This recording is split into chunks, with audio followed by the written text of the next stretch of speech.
From BB&T Field in Winston-Salem, North Carolina. Welcome, everyone, to the ACC on ESPN on a cool and clear night. It's the first meeting all time between Wake Forest and Notre Dame. Notre Dame, one of the most storied programs in all of college football, meeting up for the first time on this, the first November and Saturday of the college football season, as we take a look at the standings in the ACC. In the Atlantic Division, Wake Forest at 4-2 in conference play, 5-3 overall. The next two games at Clemson and at home against Maryland. So a great opportunity for the Demon Deacons. Notre Dame, meanwhile, coming in at 5-3 as well. Hello, everybody. I'm Mark Jones, along with Ed Cunningham. Thanks for coming aboard to this, the first hookup all time between Notre Dame and Wake Forest. Ed, when you look at both these teams today, a great opportunity to become bowl eligible with their 6th win. And as far as Wake Forest goes, after 2 sub-500 years, that is a great accomplishment. There was nobody in this region who picked Wake Forest to finish above 4th in the Atlantic Division. So to still be alive is huge. Now, if they can't get it done in Death Valley and then beat Maryland to go to the ACC Championship game, they're going to be in that mid-pack for bowls. So they're going to be going against teams like UNC, Georgia Tech, University of Virginia. So games like this are very big for them in the bowl outlook. And let's not forget, Notre Dame not mathematically eliminated yet from the BCS. 9 wins and top 14 in the BCS. That's a stretch. Looks more likely like the Champ Sports Bowl, but they're not quite out of it yet. Well, Brian Kelly, their head coach, says that Notre Dame physically is a lot further ahead this year than they were last year at this point. And when you look at some of the potential pyrotechnics, the firepower on the field tonight, it starts with this guy, Michael Floyd at Notre Dame. Done a wonderful job. He was suspended from a DUI in the spring, came back in August, has had a great year. Of course, Tommy Rees, his quarterback, gotten into more of a flow than he was as a freshman at the end of last season. And the guy who's really become the leader of this team, Manti Te'o, he was very outspoken after Brian Kelly called out some players from the Charlie Weiss era before the Navy game. They all got together. He was a little bit out of his game against USC last week against Navy. 13 tackles, played really well. Wake Forest trying to bounce back after an off week last week. Tanner Price had a couple of costly turnovers. But when you talk to the Notre Dame coaches, they don't want to talk about North Carolina. They want to talk about how on he was against Florida State. The lefty, like Reese, started as a true freshman. The offense set around his arm. This is a passing offense, and a lot of it is because of Chris Givens. Quick quiz. Who leads the ACC in catching? It's not Sammy Watkins. Really? At Clemson, a lot of people would think that. It's Chris Givens, a guy who can stretch the field vertically. He's also very good in space, so watch him on wide receiver screens as well. And for Jim Grobe and his staff, such a great turnaround from last year. And, of course, Brian Kelly in his 2nd season. 11-0, has a streak of 11 straight wins in November, and last year really needed it at this time. Last year they were 4-5 going into November. Dane Christ had injured his knee. Tommy Rees, a freshman that no one knew much about, had to come in, and they won down the stretch and, of course, got to a bowl game and beat Miami. For Jim Grobe, just a guy who's been so steady here at Wake Forest. Last 2 seasons sub-500, but you're going to have those ups and downs. The smallest school as goes enrollment for any automatic qualifying conference school in the country. So it's got an uphill battle. Let's not forget, won an ACC championship back in 2006.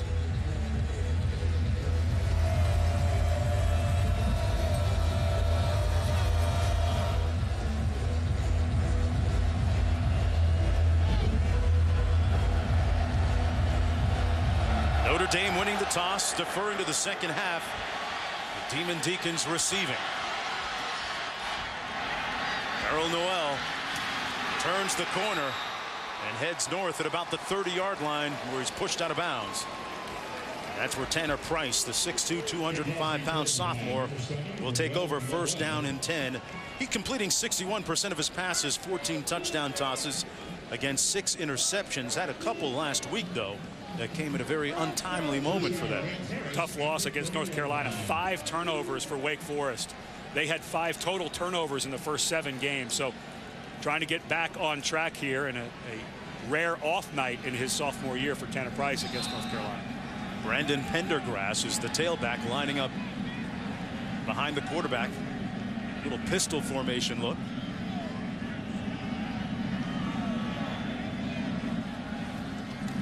Pendergrass gets the handoff, has a nice seam over the right side, still on his feet, and picks up 14 yards for a first down as we check out our impact players, brought to you tonight by Chick-fil-A. For Wake Forest offensively, Michael Campanaro, a young man who suffered a hamstring injury earlier in the year. He's back full speed. With given speed, he's a good underneath target.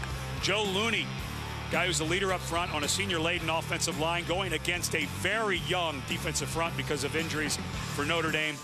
And Harrison Smith, talking to Bob Diaco, the defense coordinator, he says it'd be easy to call him blue-collar hard-working, but a very good athlete, very fast, good hips, and can turn. And Diaco pointed out what kind of year he's had. They've been very impressed with him. 1st and 10 coming up after that 14-yard gain by Pendergrass. Little option game. Pendergrass again, this time the other way. And a nice gain of about 5 or 6. Shembo makes the stop. And what happens now without Looney? Well, Looney's a guy that not only brings you a physical presence, he's a 4-year starter. And going against this defensive line, mention how young they are up front. Tuitt, Nix, Lynch, all first-year players. Tuitt and Lynch, true freshmen because of injuries to Lewis Moore and Ethan Johnson. Sean Swinar may get some time here, but they were hoping, Wake Forest was hoping to get this run game going. So losing Looney, kind of a big deal for them. That pass complete right near the first down marker. Pass complete to Chris Givens, another one of our impact players, as we take a look at Givens amongst the skill people. Pendergrass with a couple of catches already, or carries already. And look at the guys up front. Might want to note that Summers, number 68, came in for Looney after he was shaken up. 1st down and 10 for the Demon Deacons at Notre Dame's 45.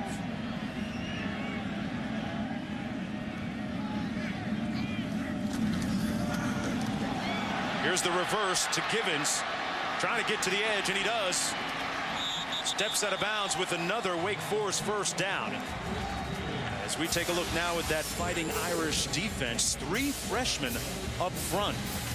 One of them a redshirt freshman, but 3 freshmen up front end. And the linebacking group, of course, led by Teo, but Dan Fox, a guy that they pointed out as the most improved when this staff got here, didn't even think he was going to figure in.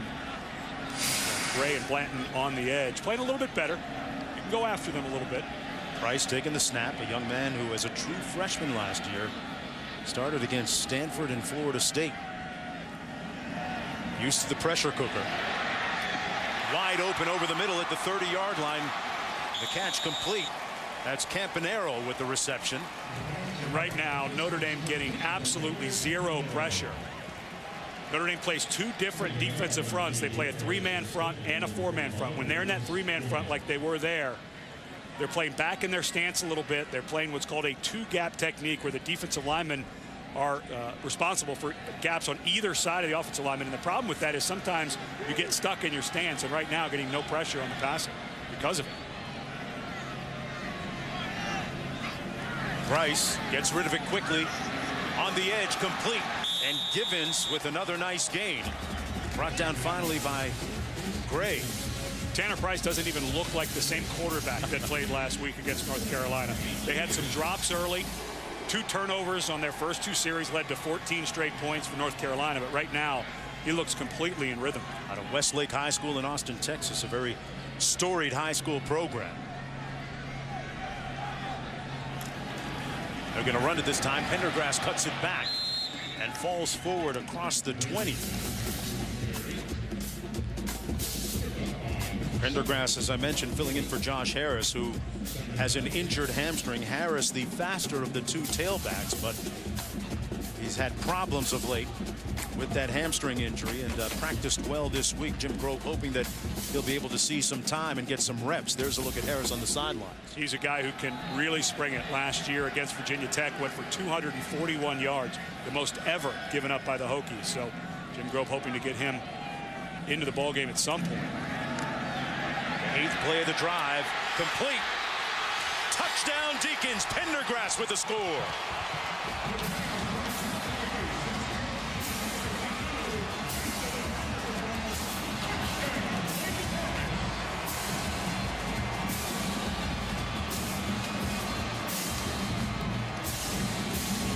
You couldn't have scripted a better start for Wake Forest, looking for their 6th win in bowl eligibility.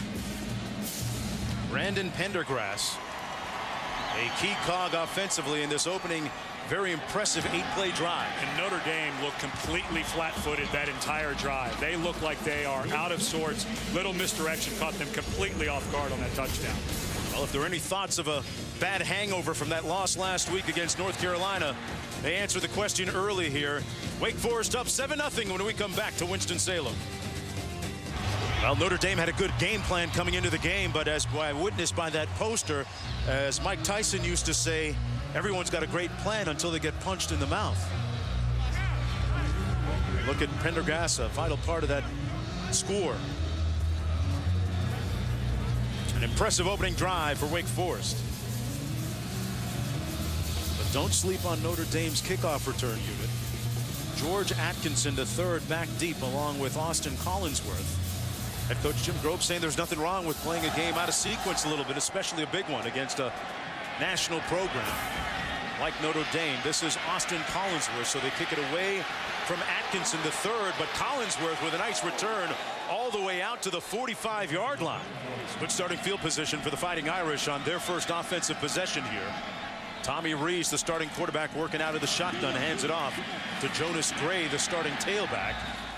He gets about 5 on first down. Let's take a look at Tommy Rees, who took over as a starter this exact weekend a year ago at this time and finished up a very impressive 4-0, including a bowl win. So it has been night and day for him in those 12 months in his development. And you think about where this team was at this time last year, 4-5. Dane Chris goes down with a blown patella tendon, needs surgery.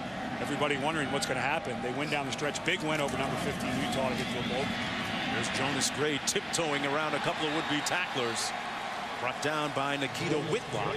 It'll be third down, about 4 to go as we take a look at our impact players.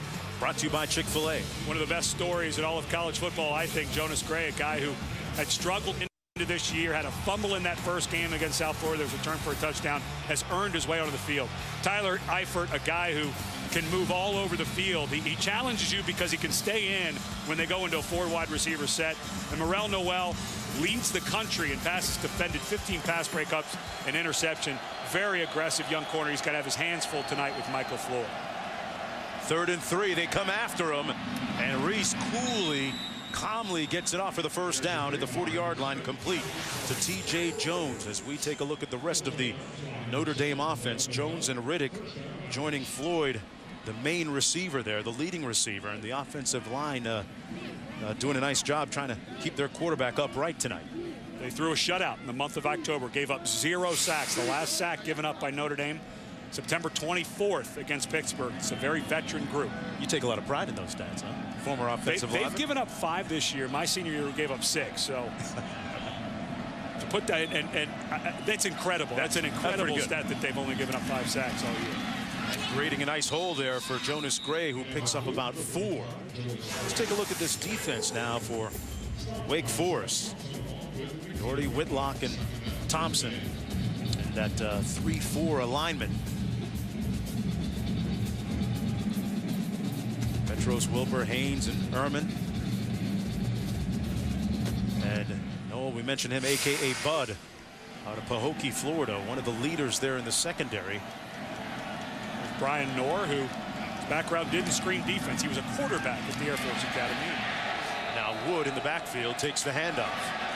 Sierra Wood with a nice sidestep and then brought down at about the 28-yard line. And Michael Floyd always attracts a lot of attention, a lot of double coverage, and he's going to be getting the noise in stereo. He's putting some headphones on there so he doesn't have to hear it there, partner, huh? I don't know how much you want to poke that bee's nest. I'm sure he's heard it in his career here. He has been a guy who's been targeted since he got here, both good and bad. So I'm sure he's used to it. 3rd and 9. They've converted twice already tonight on 3rd down.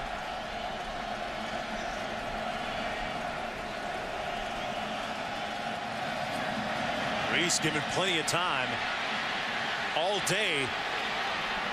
And wisely throws it out of bounds. Good coverage apparently in the secondary that time by Wake Forest. And good heat up front by Kyle Wilbur once again. And they're still talking to Michael Floyd. 4th down coming up. David Ruffer, the place kicker for Notre Dame. 5 of 9 this year and a long of 39 on the season. They're going to spot this one at the 34. A 44-yard attempt.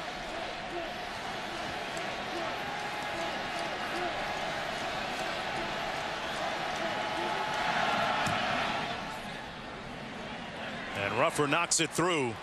So Notre Dame answers with some points on their opening drive of the ball game. This was seen last night at Lawrence Joel Coliseum here on campus at Wake Forest University. The Demon Deacons taking it to Ferrum College. Playing strong at both ends of the court. Look who was there. Chris Paul with his little man. Shouldn't he be in? Yeah. For playing? Yeah, oh, wait, yeah, that's they're right. talking that over in New York right now. But 82-43 winners last night over Ferrum College. And Jim Grobe knows Ferrum College well. How so? The head coach of Wake Forest went to Ferrum Junior College before it switched over a 4-year university and was inducted into their Hall of Fame in 2002. You got it all, man. Your bucket's huge tonight. Jackson on the return. Finds a seam and has a little more. Action Jackson all the way down to the 35.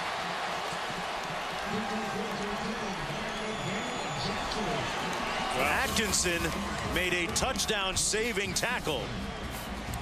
Brian Kelly's special teams have been a little less than special this year, but when we talked to him earlier in the week, he said we're trending up in most things. And right now, Notre Dame came out offensively and got a little something going, but right now Notre Dame looks like they don't want to be here.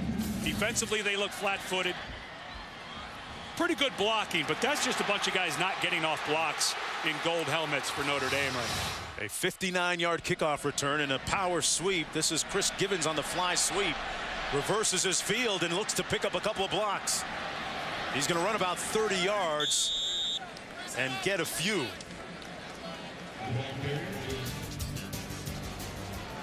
Second and 4. We get our first look at Josh Harris in the backfield beside the quarterback Tanner Price. And Harris takes the handoff. Maybe got back to the line of scrimmage. Had a tough time last week. Initially injured that sore hamstring against Florida State. And has been slowed ever since. Missed games against Virginia Tech and Duke. And then last week against North Carolina after the first couple of series took himself out of the game. And Jim Grobe yesterday when we were chatting with him said, if we can get a run game going against Notre Dame, I will have died and gone to heaven. Because they know against a solid Notre Dame defense, it's playing so much better over the last 2 years under Bob Diaco's tutelage, that having that run game is going to be key to them being able to consistently move the ball. Here we go on 3rd and 3. Harris gets another opportunity. Didn't get much help. Not much blocking up front. It was blown up early. And Stephon Tuitt, one of those 3 freshmen up front, makes the tackle, and it's 4th down. And Tuitt doing a really nice job of coming inside his blocker. Talking to the coaches this week, they were saying that Tuitt sometimes does things on his own, and he'll make a big play or he'll get outside. That time I'm not so sure it was drawn up by the Irish for him to come inside, but he did and went unblocked and made a nice tackle. Jimmy Newman, 14 of 15 on the season. This one coming from 46 yards out. And Newman has just enough leg, and it's good. So Wake Forest scoring on both its opening possessions and leading 10-3 here with 4:07 to go in the first quarter. Last time they kicked it away from Atkinson the third. This time it's going to be Collinsworth again. Took it out to the 45-yard line last time. This time stopped up at about the 35. They're looking for a flag on the face mask, perhaps. Well, I think they may have gotten a late hit. First down and 10 from midfield. Jonas Gray with the handoff. And Gray has a first down. Gain of about 12 yards and a strong run from the senior who's really had that light bulb come on in his career. Rees wide open. His tight end, Eifert, takes it in for the touchdown. And just like that, the Fighting Irish answer.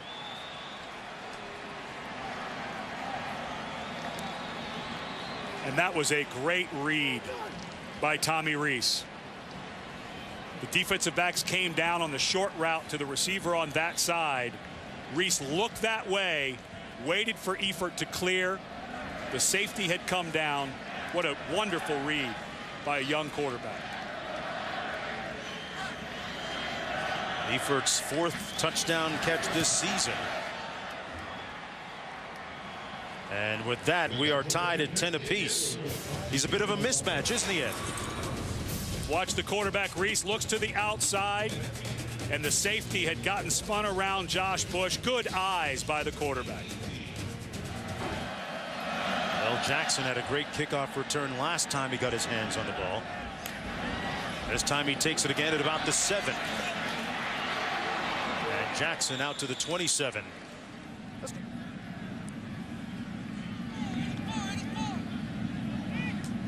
Brandon Pendergrass back in the backfield. Pendergrass takes the handoff. And his forward progress may be giving him about 2 yards. Stopped up there by Darius Fleming. Fleming, arguably the most improved player defensively for defensive coordinator Bob Diaco this year. The senior has a lot better strength, did a great job in the weight room over the summertime, and his fundamentals also coming around. Sets up a 2nd down and 8.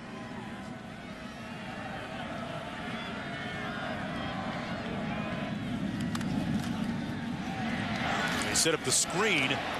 It's complete to Pendergrass, and puts his hat down and powers forward for the 1st down. A determined bit of running by Pendergrass, who's finally brought down by Robert Blanton. And this screen works because of a nice job by Doug Weaver, the right tackle. Watch as this thing gets started late, and it looks like it's not going to go anywhere, but Weaver does a really nice job of picking up the block on Aaron Lynch, the defensive end of that side, but he stayed with it. If he doesn't get that block, that's probably a tackle for a loss by Lynch. On Notre Dame side of midfield, the handoff to Pendergrass again, running between the tackles down to the 43-yard line where Lewis Nix makes the stop. You know, last week Pendergrass had a nice day rushing, 13 carries for a total of 99 yards, and making the most of his opportunity in the absence of Josh Harris. They're looking to try to get a second back going with Josh Harris. Whether he's going to be able to go full speed, they may have to pull the red shirt off a young man, Orville Reynolds, because you just can't ask Pendergrass to be your only guy who can carry the ball. Gets the carry again. Nice cutback, but slipped and tripped.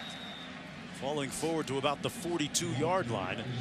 It'll be a couple of yards short. It'll be 3rd and about 2 to go for the Demon Deacs. And this is where Steve Labotsky, the offensive coordinator for Wake Forest, loves to take a shot. You're in 4-down territory. You're outside of the range of your kicker.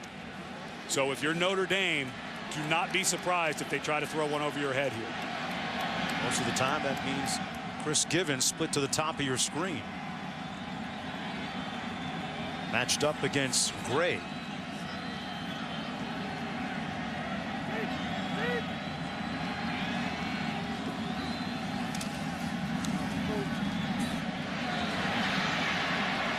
Pass incomplete behind Campanero, who had his hands on it. And it sets up a 4th down and 3. Decision time here. What do you do if you're... Looks like they're going to send their punt unit out, but Price just immediately came off the field.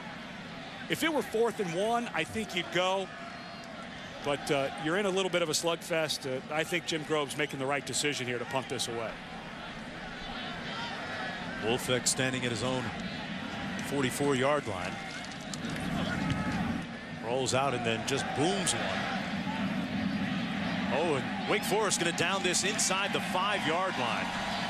All part of the game plan, I guess. Just the way Jim Grove drew it up. 1st down and 10 coming back the other way for Notre Dame. Handoff. This is the first carry for Wood.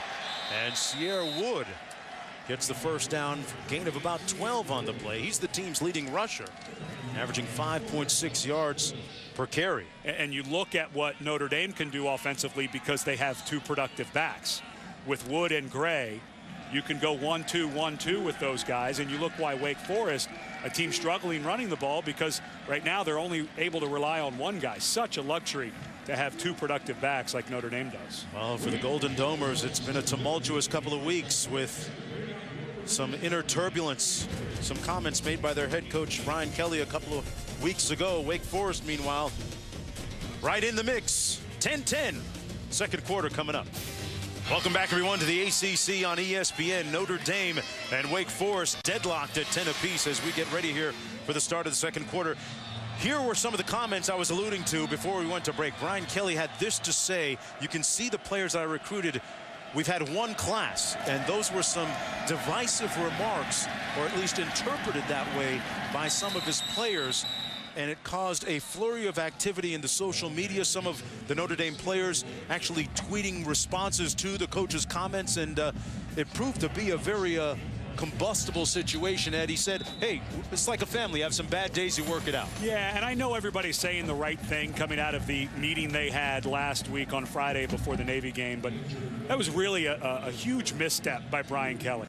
There are ways to motivate players. That's not one of them, to create a divide amongst your players. And of course, it wasn't in that meeting, and everyone said it was, he made a sincere apology to his players, but I was shocked when I saw those comments made by Brian Kelly.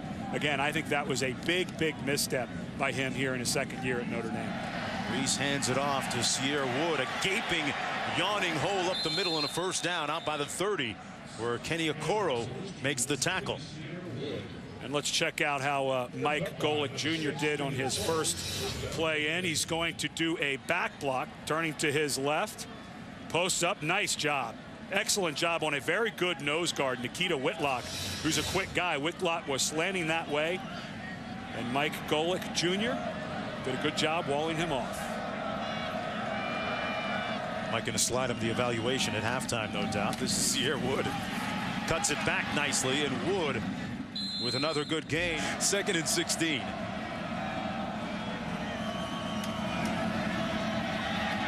There's a handoff, and Wood driving forward to the 39-yard line. Wilbur making the stop. It's a gain of 10 on the play. Wood and Gray, if you could decide as an offensive coach what type of backs you wanted, if you had a 1-2 back, I think that Wood and Gray are exactly what you'd want. Wood, kind of the smaller, explosive slasher, and Gray, the bigger kind of pounder. And I think that's why Notre Dame's been so good offensively this year, being able to get the diversity of those two backs. Junior and a senior getting the job done in the backfield. Reese getting it done with his arm that time, but short of the first down by about a yard. Floyd makes the stop, working against Kenny Okoro. A gain of 6. It'll be 4th and short as you look at that north end zone area. Kind of a cool mosaic and a blend of different colors. And Floyd made an error there. He's got to run that far enough by the sticks so that when he comes back, he's still beyond the yardage. Brian Kelly was talking to him and Reese as they came off the last time when they tried that long throw, talking about the route and how he ran it. And that, to me, looked like a mistake by Floyd. Didn't run that at the proper depth to pick up the first down. Ben Turk at his own 30 to punt. Well, Jackson going to try and run this one down and actually watch it bounce at the 22-yard line, where it'll be first down and 10 for the Demon Deacs. Jackson picked it up, and not sure about the wisdom of doing that, but it's still their ball. That's where Price will take the reins of the offense when we come back. Wake Forest with the ball, 1st and 10 from their own 19.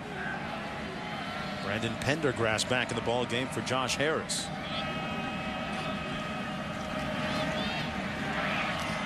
Underneath, and this is Givens with room to spare.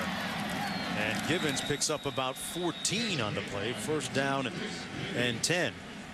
And this is something that Steve Labotsky, the offensive coordinator, loves to call, is the drag route. They ran it a ton against North Carolina last week, and the linebackers have got to continue to push up. But with that type of speed, you think Givens is a guy that you'd want to run down the field a lot, but they get him involved underneath routes and screens very well. There's Pendergrass and good support from the corner. Coming up, it's Blanton making the stop. Good tackling that time. That's going to be a little bit of a loss.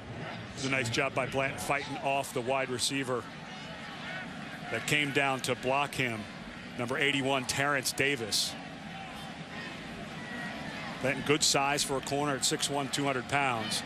Of course, they're used to seeing that option from last week against Navy, so they had that practice up for when Wake Forest is going to run it. He got back to the line of scrimmage, 2nd down and 10. Here's the reverse. Givens. The turbo kicked in, and he got enough for the 1st down. Great run by Givens. All right, Robert, back here. Aaron Lynch limping off to the sidelines for Notre Dame. One of those 3 freshmen that starts up front on the defensive line. 1st down and 10. After that nice run by Givens.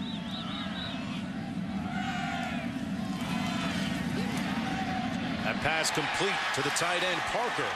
And Andrew Parker with his first reception, and a dart thrown by Tanner Price. And this is a big deal for Notre Dame if Aaron Lynch is out of this game. Watch as he goes.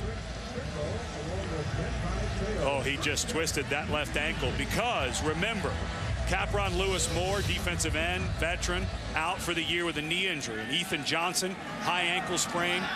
Not even sure if we're going to see him tonight. So body's going down even more in this defensive front for Notre Dame. Pendergrass stopped up. Nice tackle by the nose guard Lewis Nix. Guy that plays with a great motor. Gain of 3 on the play. The other thing this does, if you're Bob Diaco, is on regular downs, it's hard to get into that 4-man front. You can get into a 4-man front on long downs, on 2nd and long, 3rd and long, because you have your outside linebackers that you can put down. You use them as defensive ends anyway, but now limited just a little bit on what you can do. 2nd and 7. Harris in the ball game. And Harris gains about 3 on the play. You know you've got 3rd and 3 here, but this feels like a rundown because the defensive line's so thin for Notre Dame right now. And they're going to start tiring out as well. And right now they have Steve Filer, who's a linebacker with his hand on the ground in their 3-4 defense at left defensive end. Price pulls it down, and he runs for the 1st down. Out of bounds at the 25-yard line. Eddie may have heard you after last time passing it, tucks it under and makes a nice play. And I think as this game starts to move along, this defensive line is going to start wearing out. Excellent job that time by Garrick Williams, the center, who was blocking one-on-one against Lewis Nix, the nose guard. But Williams did a nice job keeping his hands inside, and the nose guard Nix was not able to come off and make that tackle as Price ran by him. 1st and 10 from the 25. Little bubble screen. Givens weaving down to the 21-yard line. Interesting about Givens, as fast and explosive as he is right now, and a lethal weapon offensively, you go back to his high school days. He tore his ACL in his knee as a junior, got healthy, came back and did the same thing early in his senior year.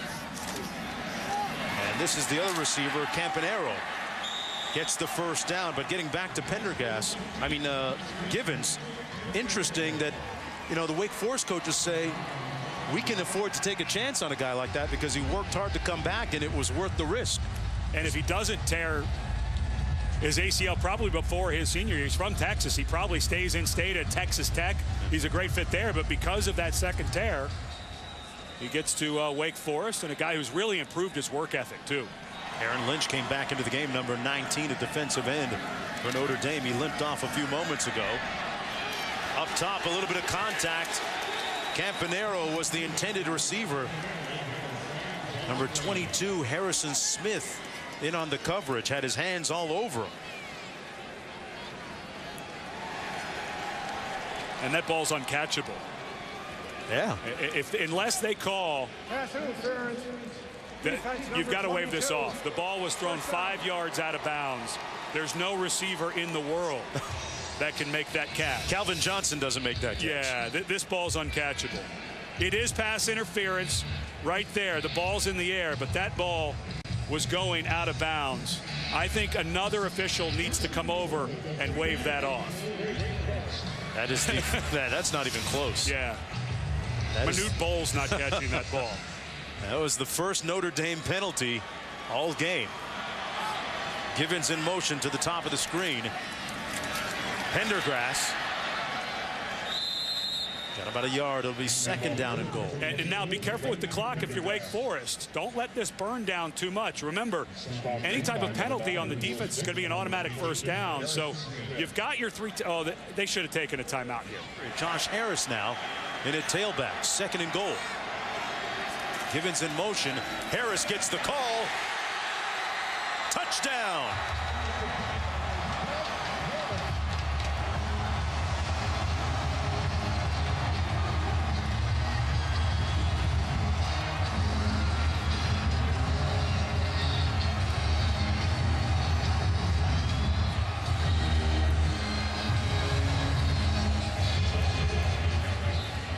Harris with his third rushing touchdown of the season. The 10th of his career puts Brian Kelly's team in a 7-point hold. That's the end of the first half.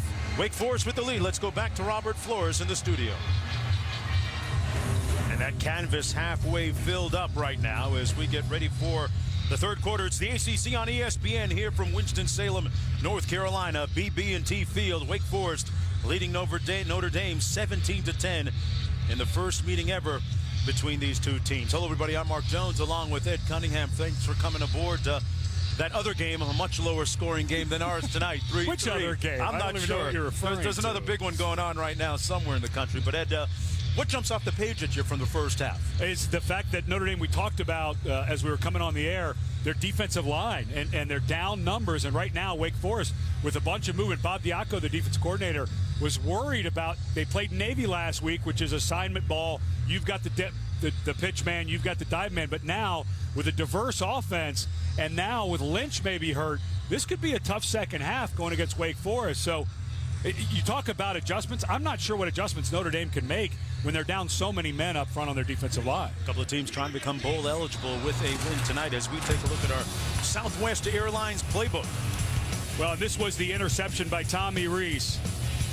And he was expecting to see cover 2 coverage, which means 2 deep safeties where you can split that with the post route to Jones. But it was not. It was cover 3, which means there's a middle deep safety. And you can see Brian Kelly when Rees comes over and says that's cover 3, meaning you can't throw that post. You have to come down to something underneath. With 3 deep people, a lot of times you'll have something underneath that you can come to. But that was just a mistake by Rees in reading the coverage. It'll be Notre Dame football to begin the third quarter here. Atkinson finally getting a chance to return a kickoff. He has 2 for touchdowns this year, and he tiptoes out to the 38-yard line. It'll be first down and 10 for Tommy Rees, quarterback for Notre Dame. And Rees doing a nice job this year. So says his head coach, Brian Kelly, getting them into and out of the right plays. Hasn't given up a sack in a while. And with your defense struggling a little bit, and you're down some numbers, and you have a nose guard in Nix who still has some weight on him that they'd like to get off and get him in a little better shape. I think you're going to see maybe a little more run, a little more clock management here in the second half for Notre Dame. Rees fires a strike to Eifert, his tight end. Tyler Eifert with the first down. He had the only touchdown of the first half for Notre Dame, a 16-yard gain. Going a little bit quick here on offense.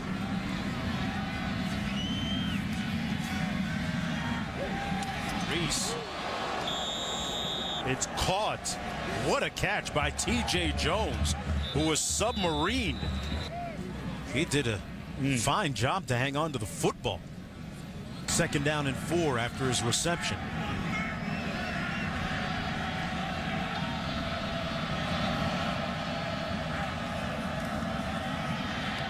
This is Gray. Broke a tackle, breaks another one. And Jonas Gray with a spirited run down to the 25 before Joey Ehrman finally brings him down, but not before a pickup of 14. What a nice run by Gray. Just such a great story, the way he's bounced back from really a tough career, a tough beginning of the season. Watch how he finishes this run, though. Picks his knees up. Notre Dame down by 7. Gray again on the sweep. Hits the edge and a lot more.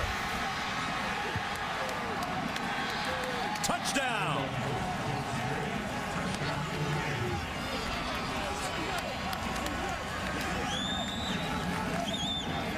Jonas Gray turned it loose and got in for the score. Little bit of a mistake by Quarles, the safety. He ducks underneath instead of going over the top, and what an excellent block downfield by John Goodman. The runner's left elbow was down before the ball crossed the plane to the goal line. No, that's two replays in a row that I disagree with. I think it was an incomplete pass to Jones. It looked to me like that ball hit the ground, and to me there was no angle that clearly showed the ball did not cross the plane. So I'm calling the guys upstairs 0 for 2 on this drive. Well, it's 1st and goal. And now there's a little bit of confusion. Not sure Reese knows what play is supposed to be run here. I can't believe it'd be anything but Gray up the middle. Gray the lone back. Reese tries to keep it himself. Not sure that he got in. They're going to mark it shy of the end zone by about a foot. It'll be 2nd down and goal. Appeared to be a little disconcerted up front. Yeah, that was confusion right from the start. Not much push by this offensive line, but here they go again. Just do the same thing. Either a quarterback sneak or Gray. Reese tosses it to Gray, who will waltz into the end zone. Ran it 8 yards deep just to make sure. And with that, Notre Dame a point away from knotting this game up at 17. Gray with his 9th rushing touchdown of this season and the 9th of his career. And I think Brian Kelly, who acts obviously as the play caller for Notre Dame, was tired of seeing all those bodies inside for Wake Forest and said, let's get that big body outside.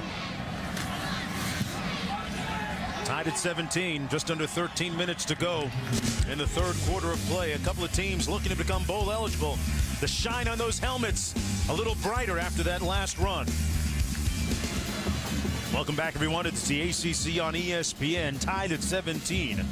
Just underway here in the 3rd quarter. Amanda Bowers, folks, a senior studio art major from Maui, Hawaii. She received the Presidential Scholarship for Art at Wake Forest.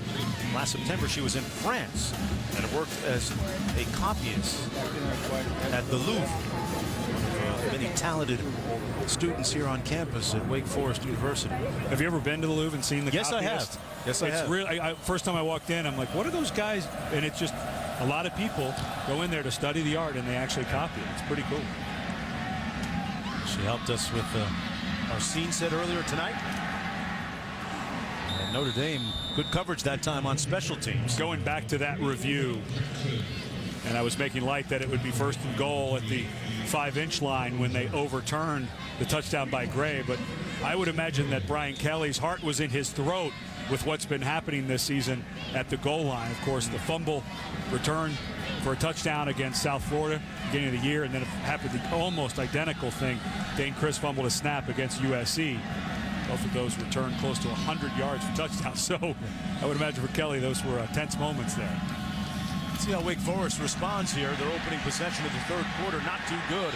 On 1st and 10, a sack on the play by Aaron Lynch, who was in there. Remember, Lynch was shaken up towards the end of the 1st half. Limped off the field, but came back. And apparently all right. Good job. Inside stunt by the defensive line of Notre Dame. And Lynch looking like he's moving okay. When he came back out after that ankle before, he looked a little gimpy, but now he seems like he's okay. Loss of 6, 2nd and 16. Pendergrass brought down to the 22-yard line. Well, we haven't seen many vertical throws by Wake Forest. And this time, to me, it feels like maybe Chris Givens down here at the bottom might be the target. Going Givens' way, single coverage, and incomplete at the 45-yard line. All right, Robert. Michael Floyd back on this punt return for Notre Dame. He calls for fair catch to the 35-yard line. Michael Floyd, like the Swiss Army knife, doing it all, or trying to at least give his teammates a little bit of help.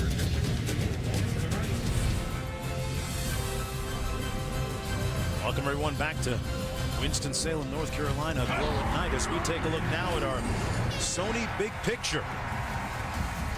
And Andrew Luck and the Cardinal, one of 4 undefeated teams. Stanford at 9-0. Arkansas leading South Carolina right now 30-21 in a pivotal SEC game. Woods in at tailback.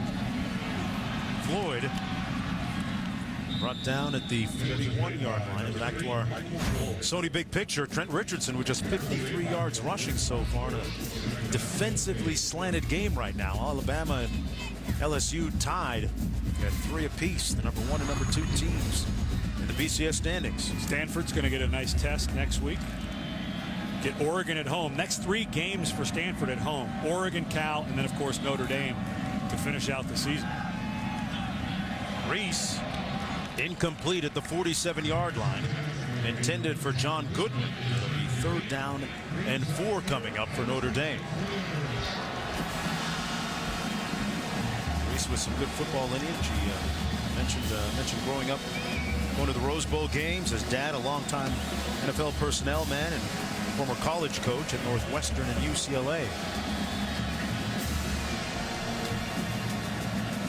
Setting up like it might be a little misdirection play with 3 guys flanking Reese in the backfield. Comes back to the same spot in a different result. 1st down, Riddick with the catch on Wake Forest's side of midfield. He was working against Noel. What a bizarre formation. And 2 guys out in the route. Bizarre in what sense? Bizarre because it's like a power running, almost wing T formation. So Wake Forest I think they were thinking run, and they only run 2 routes on the outside. And the coverage was a little soft out there. Notre Dame got away with a little one that time. 12-yard gain, 1st and 10. Wood between the tackles. And Wood brought down after a gain of about 3. One more look at that last formation. But if you look at all the bodies in the backfield, you only got 2 receivers. And these are it's just a 2-receiver route. So you get all of the bodies for Wake Forest here in the middle of the field because of all those bodies there. And they run an outcut there to Riddick. And so the formation by Notre Dame, I think, confused Wake Forest a little bit. And they got all of those bodies kind of packed in the middle with 4 guys in the backfield and only run 2 men out in the route. 2nd down and 6 for Tommy Reese. Game by game, a lot more control of this offense. They try to heat him up, but it's a run play. Wood with a ton of room. Sierra Wood 1st down at the 15-yard line. Tackled by Quarles. And it really looked like he got him into the right play that time, or they had a good one called. Well, Mike Golick Jr. and the left guard, Chris Watt, do a really good job sealing off and make a huge hole. Of course, Golick Jr. having to come in for Braxton Cave. His dad here watching him play, a colleague of ours. Nice job.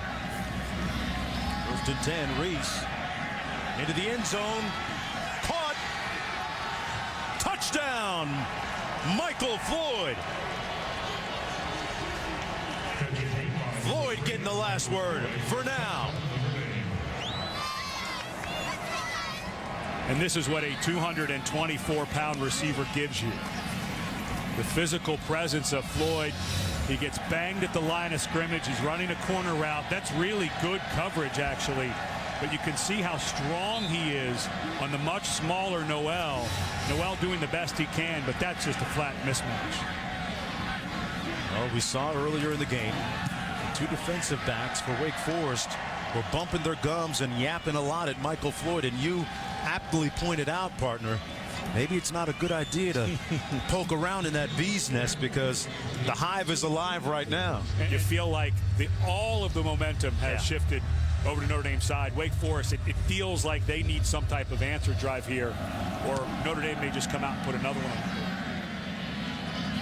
From the goal line, it's Jackson, who's done a nice job on kick returns. Couldn't find a block and brought down at the 21-yard line. Wake Forest 75 yards away.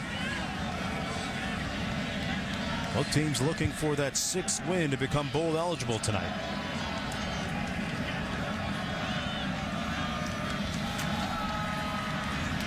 Price fires complete. Campanaro close to the first down. He's really good after the catch. That was one of the things, we had him as an impact player at the start of the game, but it's just one of those guys. He actually reminds me of Ricky Prohl, who played here as a teammate of mine with the Arizona Cardinals. Might get his single season receiving record broken by Chris Givens this year, but Ricky was a lot like that. Once he caught the ball, his feet were always moving, always finding a soft spot in the defense. Here's Pendergrass with a nice run, a gain of about 7 on the play. The one thing that they might not let Campanaro do tonight is throw the ball. After that reverse option pass that was thrown right to the North Carolina player last week for a pick. Well, he's got a good stat line. He's 3 for 4 with 2 touchdowns. Not bad. But the problem is the incomplete was an interception, and the week before he threw one into double coverage that Chris Givens, his buddy, went up and bailed him out on. So the coach said, that's it. The quarterbacking days are over. 2nd and 3. Over the middle. Caught. And there he is again. Campanaro with a first down. Boy, Tanner Price with great touch on that pass, Ed. Campanaro had to catch this ball twice. You only get credit for one, but sometimes doesn't have the surest hand. You see that ball come in there. Good tackle there by Smith. But Campanaro starting to work that middle of the field because Givens on the outside has that speed threat. They can start working the middle with Campanaro. Pendergrass gets the carry out of the eye. And might have gotten a yard on the play. Pendergrass, the team's 2nd leading rusher. And I don't believe we have seen Josh Harris here in the 2nd half. So I think what Wake Forest may be dealing with once again is Harris having to go out because of that hamstring that's been bothering him. And they told us they may pull the red shirt off Orville Reynolds. The fastest player that Jim Grobe says he's ever had. They want a red shirt, and that's part of what they do here at Wake Forest. They try to red shirt all of their freshmen. They get the playoff. Pendergrass collared right at the line of scrimmage. Nice hit by Blanton, who came up for support. Yeah, a smattering of boos, 2nd and 19, and you run an option. I don't like that call. Well, the Notre Dame defense, which seemed fatigued at the end of the first half, getting its legs back under them collectively. Right now, the Fighting Irish leading by a touchdown when we come back. Welcome back for the 4th quarter. First, let's take a look at this week's BCS standings, brought to you by Allstate. LSU and Alabama at a 6-3 game right now. Alabama with the lead, even though they've missed a few field goals. Oklahoma State sitting there at the number 3 spot. And Stanford still one of the undefeated teams as well, number 4. 3rd and 19 for Wake Forest.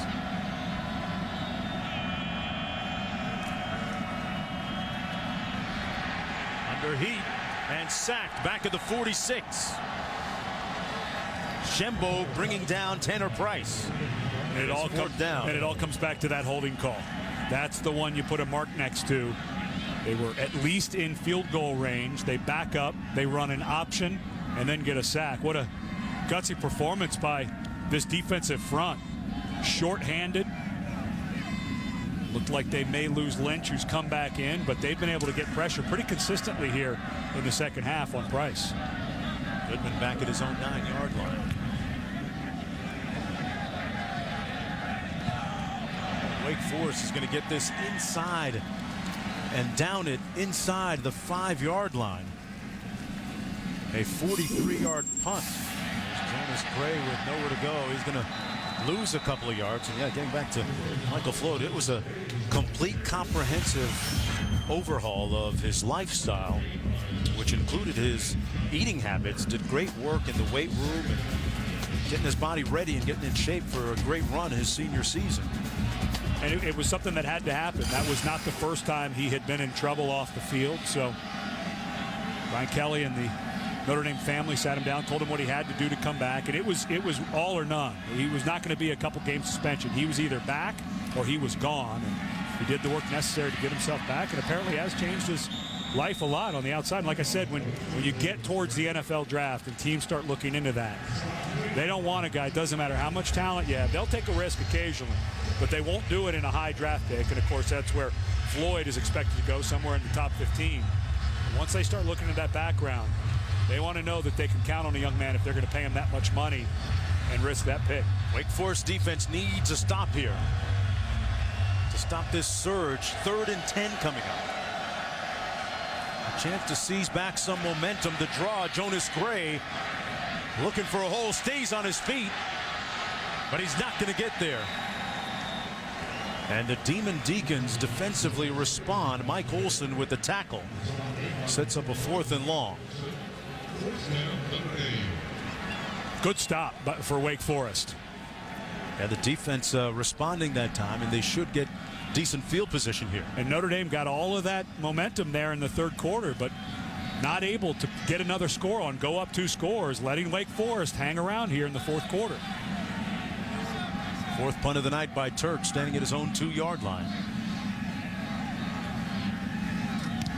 Rolls to his right. And the ball tight ropes it down the sidelines and takes a very propitious, prosperous Notre Dame bounce all the way down to the 31-yard line, added up, and it's 52 yards in all. Wake Forest with the ball when we come back. 11 minutes to go in the 4th. Welcome back, everyone. You know, BB&T Field has a seating capacity of 31,500, the smallest venue that Notre Dame has played at since December 1st, 1945. Great Lakes Naval Training Station. The name of the field was Great Lakes Naval Constitutional Field. Seating capacity 23,000. And tonight's attendance, including all those lovely people up on the hill, 4th largest in school history. It's a pretty good game tonight. Home team down by 7 with a chance here. The reverse, Givens. And a host of Notre Dame players there unable to make a tackle. Amazingly stays on his feet. And now rocked out of bounds at the 42-yard line. Getting enough for the first. He picked up 11. He probably ran about 40. He's electric. He is so good in the open field. And unfortunately for Notre Dame, Aaron Lynch down again. But this is completely defended. Teo's over there. We had Zeke Mata over there, and he just outruns them all. Nice little hand walk thrown in there. They're hoping to redshirt him. 1st and 10. That pass complete to Campanaro. Let's check it. All right, Robert, back here, 2nd down and 3.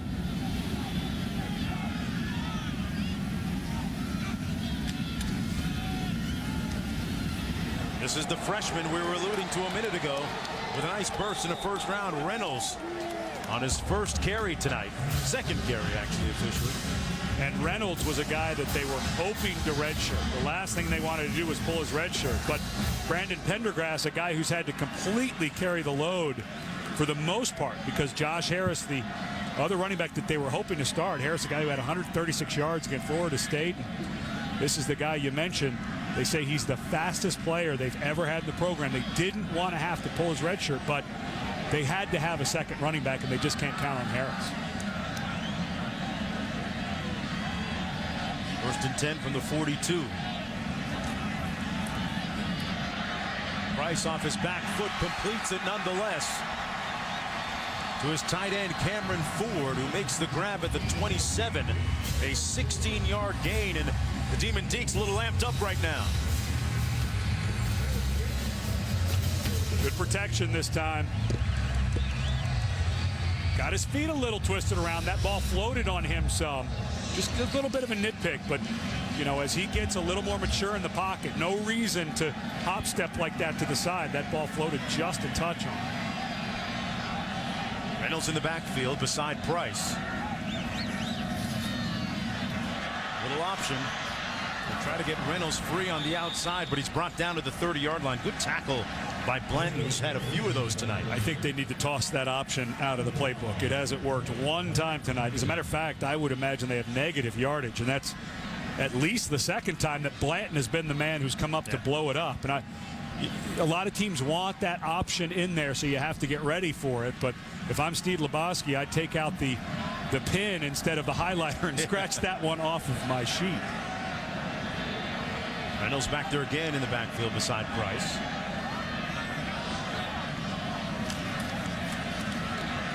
Price steps up, has a blocker in front of him, and runs out of bounds right at the 20-yard line, setting up a third down and about 4 to go. Picked up 10 on the play. What do you do here, Ed? I think this is a screen down. Either a screen to Givens or look for Campanaro over the middle again. Campanero's been working the middle of this coverage for Notre Dame. And he'll be lined up in the slot to the left. Wake Forest with 3 timeouts remaining. Notre Dame with the same number. Last time they were this close to scoring, they coughed it up. That was back in the third quarter.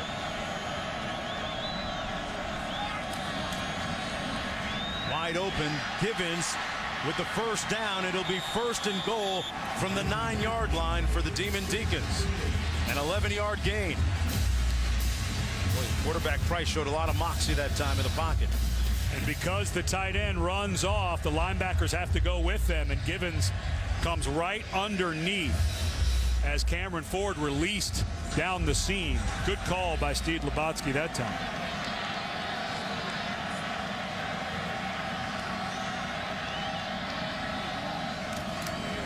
Price tried to bail out, but a little bit too late. You can't take a sack there. Sacked by Tuitt. You've got to throw that ball away. Good pressure again. Give Notre Dame tons of credit with this defensive line. And Bob Diaco doing everything he can. He calls line stunts here. Watches the defensive lineman cross. The 2 left defensive linemen came down.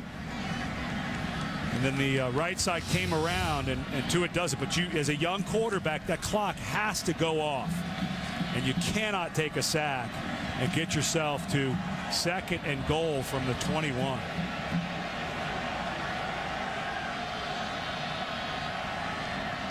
That was the 3rd Notre Dame sack of the night. Price, they set up the screen, and what a play that time by the strong safety Harrison Smith. He and Teo, maybe the 2 leaders on that defensive unit for the Fighting Irish. And it's 3rd and goal. What a great job by Smith. Just read this the whole way. He had snuck down around the line of scrimmage, and he just reads it right away and blasts on it. No way the offensive lineman Michael Hogue is getting over that. All the way at the 25, it's 3rd and goal. Into the end zone, and incomplete, intended for Campanaro. And a drive that started off 1st and goal from about the 9-yard line. Now they're looking at a field goal with 5.5 to go. And it all goes back to that sack. Wonderful job by Stephon Tuitt, one of the true freshmen that's starting up there because of all the injuries. Capron Lewis Moore out. Ethan Johnson has not been able to go again tonight because of that high ankle sprain. So nice job for Notre Dame with a patchwork defensive line. Newman's already made one from 46. This from 42. A knuckler will go wide. He pushed it off to the right. And Wake Forest misses and can't cash in on a great opportunity. Still down by 7 with 5:24 to go, but the coach seemingly calm. And that ended the streak of 14 consecutive field goals for Jimmy Newman. Welcome back, everyone, and let's take a look at our game summary brought to you by Pacific Life. A lot of scoring early in the ball game, 10 points from each team in the first quarter, and it's slowed down considerably since. There's a look at the numbers. That turnover for Wake Forest, huge down inside. Ed Wood running at that time, and picks up a few. Notre Dame looking for 6 wins against 3 defeats, and you know, there's a lot of people within the Fighting Irish family that feel those first 2 games of the season will always be the ones that got away. Second down and 6. Notre Dame, a very special and storied institution, faith-based institution. Sierra Wood picks up the first down. It's a place that you had a chance to visit as a high school recruit. You did, when Lou Holtz was the coach there, and it is a different place. You know, we were talking to Brian Kelly, and I was a little shocked when I got there and realized, you know, all the players have to live in the dorms for 4 years. There are some challenges at Notre Dame that are very unique to that place. And, you know, Brian Kelly was telling us they're very upfront with players as they start to recruit them.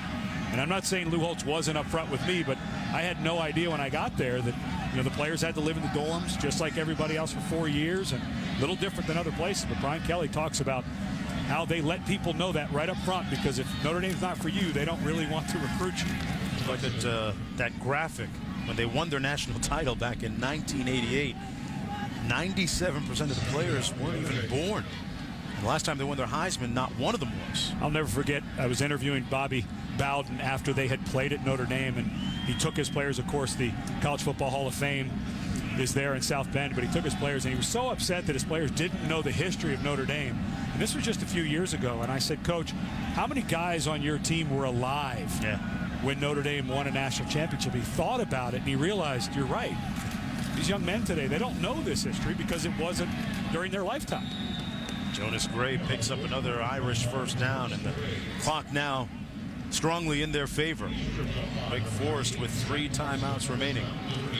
And I think Wake Forest, at some point, of course, Brian Kelly took some guff for not using some timeouts when they were down 2 scores against USC at the end of the ball game 2 weeks ago. But I think Jim Grobe's got to be sitting there starting to think about, we got to start thinking about maybe using some timeouts to save this. But a nice clock-eating drive here so far by Notre Dame. You got guys like Jonas Gray and Sierra Wood. It certainly helps.